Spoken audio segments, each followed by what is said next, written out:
सलामकुम। वालेकुम सलाम। जी, अमर साहब, दो तीन नशिस्त पहले मैंने एक सवाल किया था आपसे जिहाद के ताल्लुक से। जिहाद इक़दामी या दिफाई है? तो आपने जवाब दिया कि इक़दामी या दिफाई की जो तायीन की जाती है वो दुरुस्त नहीं है। अखलाकी मसलहत के तहत जिहाद हो सकता है। सवाल एक उसके बाद जहन में ये आया कि मैंने मुफ्ती तकी उस्मानी साहब का फ़िकी मकालात में जिहाद इक़दामी या दिफाई एक पूरा मजमून है वो पढ़ा। तो बहरहाल उनका नज़रिया ये साबित होता है, उन्होंने ये साबित करना चाहा है कि कुफ्फार के गलबा और उसकी शौकत को तोड़ने के लिए भी जिहाद हो सकता है।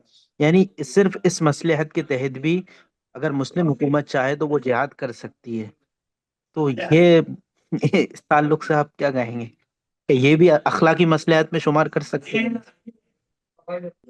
स्कूल में देखें, अगर इस्लामी जिहाद हो सकता है तो जिहाद का मकसद दिफा भी हो सकता है। जिहाद का मकसद मुसलमानों को एक दुनिया में ताकतवर और कुव्वत वाली कौम बनाना भी हो सकता है, और इसी तरह ये भी हो सकता है।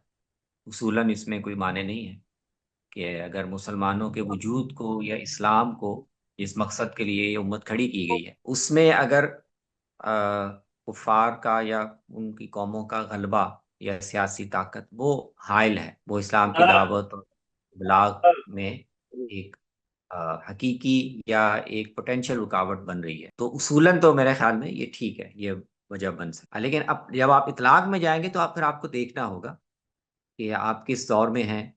उस वक्त दुनिया के कौमों के बाहमी ताल्लुकात की असास क्या है, क्या मुआहदात का, मतलब आज का दौर है, तो आज के दौर में तो आप सारी दुनिया मुआहदात में एक तरह से उनकी पाबंद है, तो उन मुआहदात के होते हुए आप महज इस बुनियाद पर इकदाम नहीं कर सकेंगे जब तक कि आप उन मुआहदों को ख़त्म न कर दें या उस निज़ाम से बाहर न निकल आए। लेकिन उसूली तौर पर मुझे इत्तेफाक है कि दुनिया में अगर आप दिफा के लिए कर सकते हैं, किसी मजलूम की मदद के लिए कर सकते हैं, इसी तरह अगर मुसलमानों की कोई वाक़यातन ऐसी सियासी ज़रूरत हो कि कोई बड़ी ताकत है कुफ़ार की, और उसका वजूद या उसकी पॉलिसियाँ वो मुसलमानों के लिए और इस्लाम के मफादात के लिए एक मसला है, तो उसके लिए इक़दाम किया जा सकता है।